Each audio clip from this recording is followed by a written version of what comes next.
नमस्कार, मी रश्मी सुखामध्ये आपले स्वागत करते. आज आपण बघणार आहोत हळदीच्या पानातील पातोळ्या, त्या सुद्धा नागपंचमीसाठी लागणाऱ्या. पावसाळा सुरू झाला की हळदीची पानं सुद्धा मार्केटमध्ये यायला लागतात आणि अशा वेळेस आपल्याला या हळदीच्या पानातील पातोळ्या खायला मिळतात. चला तर पाहूया यासाठी लागणारं साहित्य काय काय घेतलेलं आहे आपण ते.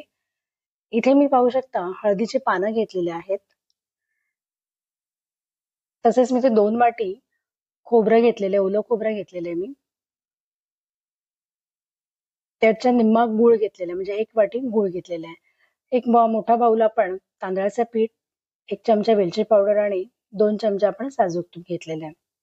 सुरुवातीला आपण आतमध्ये भरण्याचं सारण करून घेऊया. पॅनमध्ये आपण 1 चमचा तूप घालून घेतलेलं आहे. तूप आपलं वितळले की त्यामध्ये आपण गूळ घालून घेणार आहोत.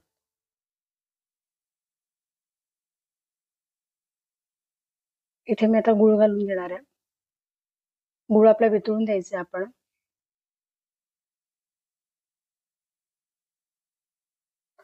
तुम्हाला जर आवडत असेल तर तुमच्याकडे ड्रायफ्रूट सुद्धा घालू शकता, म्हणजे अगदीच काजू, बदाम किंवा मनुके वगैरे घातलात तरीही चालेल.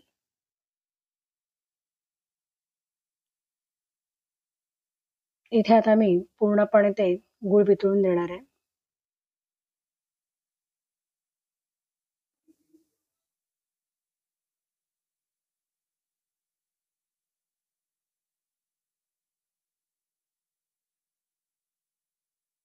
नंतर आपण त्यामध्ये खोबरं घालून घेऊया, ओलं खोबरं. ओलं खोबरं घालून घेतल्यानंतर आपण ते परतून घेणार आहोत व्यवस्थित. नंतर त्यामध्ये आपल्याला वेलची पावडर घालायची. वेलची पावडर पण घालून घेऊया.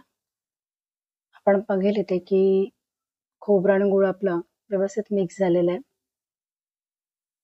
आणि बऱ्यापैकी आपलं ज्यातलं सारण आहे ते मोकळं पण झालेलं आहे. चिकटपणा राहिलेला नाही त्याच्यामुळे. आपण त्यामध्ये पाक सुद्धा केला नव्हता गुळाचा. थोडासा गुळ वितळला की लगेच आपण ते ओलं खोबरं घातलं होतं.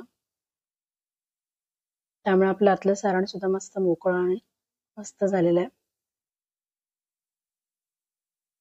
हे सारण आपण थंड करून द्यायचं आहे आणि तोपर्यंत आपण आपल्याला बाहेर जे आतच्या बाजूला जी पारी असते त्याच्यासाठी पीठ तयार करून घेणार आहोत. इथे मी पाऊण मांडा याच्यामध्ये पाणी घेतलेलं आहे. जेवढं आपण पीठ घेणार आहोत त्याचा पाऊण भाग आपण इथे पाणी घ्यायचं आहे. नंतर त्यामध्ये आपण पीठ घालून घेतलेलं आहे. पीठ घातल्यानंतर ते व्यवस्थित मिक्स करून घेऊया. आपण हे उकड काढून घेणार आहोत पिठाची. साधारण 2-3 मिनिटं आपण गॅसची फ्लेम मिडियम ठेवायची जेव्हा आपण पीठ घालणार त्याच्यानंतर. व्यवस्थित सगळं आपण पीठ मिक्स करून घेतलं ते आता ताटामध्ये आपण काढून घ्यायचंय. थोडं कोमट असतानाच आपण ते पीठ मळून घेणार आहोत. पूर्णपणे थंड होऊन द्यायचं नाही. आपण बघू शकता इथे मी पीठ सगळं आता काढून घेतलेलं आहे. थोडा थोडा पाण्याचा हात लावून म्हणजे पाणी घेऊन हातावरती ते पीठ आपण मळून घेणार आहोत. पीठ मात्र आपण एकदम व्यवस्थित मऊ मळलं की त्यानंतर आपले जे पातोळी असते ती मस्त मऊ लुसलुशीत अशी होते. थोडं थोडं पाणी घेऊन आपण इथे व्यवस्थित पिठाचा गोळा तयार करून घ्यायचा इथे.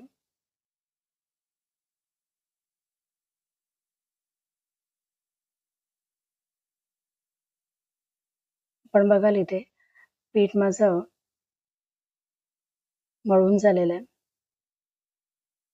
दोन्ही हाताच्या साह्याने आपण दाब दिल्या कारणाने पिठाचा गोळा सुद्धा खूप मस्त असा मळला जातो.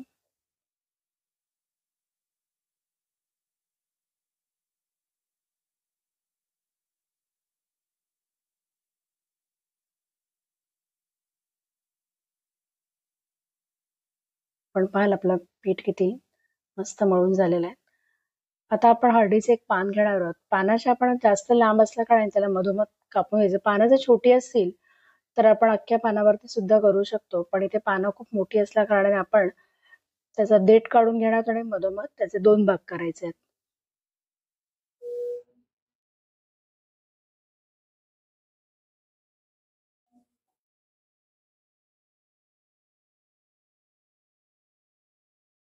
आता आपलं पान कापून झालेलं आहे.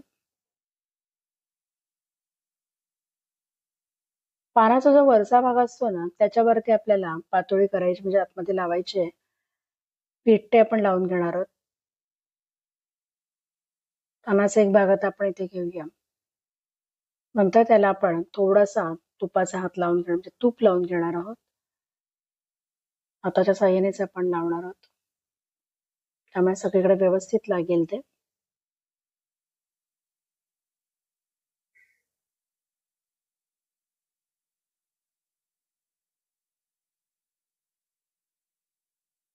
नंतर आपला एक पिठाचा आपण लिंबेवडा गोळा घेतलेला आहे, तो आपण हाताच्या साह्याने दाब देऊन सगळीकडे पसरवून, म्हणजे त्याची एक छोटीशी पुरी करून घ्यायची. आता म्हणजे वडा जसा आपण करतो त्या पद्धतीने आपण ते त्या पानाच्या साह्याने सगळीकडे दाब देऊया.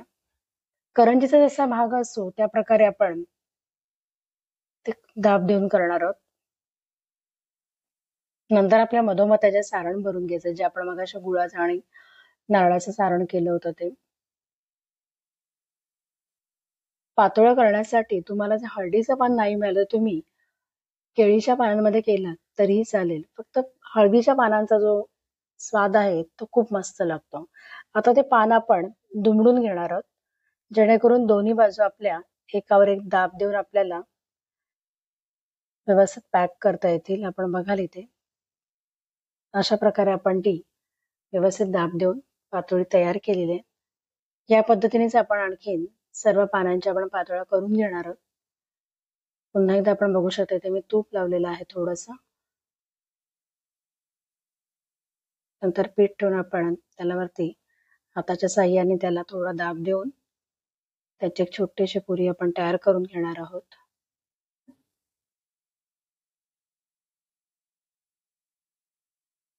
हाताच्या साह्याने दाब दिल्यानंतर आपल्या पानांच्या ज्या रेषा असतात ना, त्या सुद्धा त्याच्यावर उमटतात पिठाच्या त्या बाजूला. ज्यावेळेस आपण पातोळी शिजल्यानंतर काढतो त्या मस्त त्याच्या एक रेषा सुद्धा तिथे उठलेल्या असतात. इथे सारण भरून आपण पुन्हा ते पान एकावर एक देऊन दाब दिलेला आहे. अशा प्रकारे आपण सर्व पातोळ्या आपल्या तयार करून घेणार आहोत. मी मात्र मोदक पात्रामध्ये पाणी थोडं गरम करत ठेवलेलं आहे अगोदरच. त्याच्यामध्ये आपण आता या बघाली पातोळी आपली इथे जर थोडंसं बाहेर आलं ना, तर थोडं पुन्हा हाताच्या साह्याने त्याला दाब देऊन ते पॅक करून घ्यायचं. या मोदक पात्राच्या चाळणीला आपण तेल लावून घेतलेलं आहे आणि वरून फक्त आपण त्या पातोळ्या सगळ्या ठेवून घेणार आहोत. तुमच्याकडे जर असं मोदक पात्र नसेल तर तुम्ही चाळणीच्या साह्याने चाळणीमध्ये ठेवलं आणि खाली पातेल्यामध्ये जर पाणी ठेवलं तरीही चालेल, किंवा आपल्या इडली पात्रामध्ये केलात तरीही चालेल. इथे आपलं आता पाणी गरम झालेलं आहे, वरून आपण ते ठेवून घेऊया.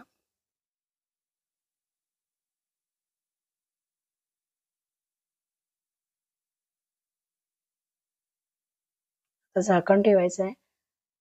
एक 12 ते 15 मिनिटं आता आपण या पातोळ्या शिजवून घेणार आहोत. कमीत कमी 12 ते 15 मिनिटं लागतात, तेवढ्या आपण शिजवून द्यायच्या आहेत त्या पातोळ्या.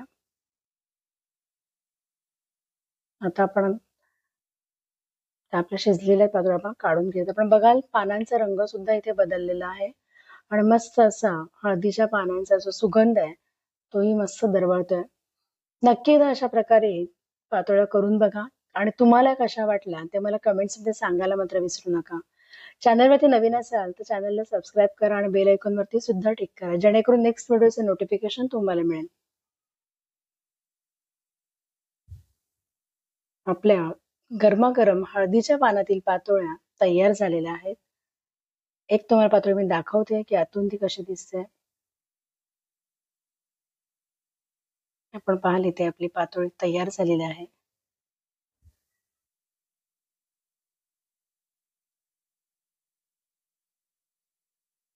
आपण पाहाल छोट्या छोट्या लाईन्स त्याच्यावरती आलेल्या आहेत पानांच्या. नक्की मित्रांनो एकदाही ट्राय करा. धन्यवाद हा व्हिडिओ बघितल्याबद्दल.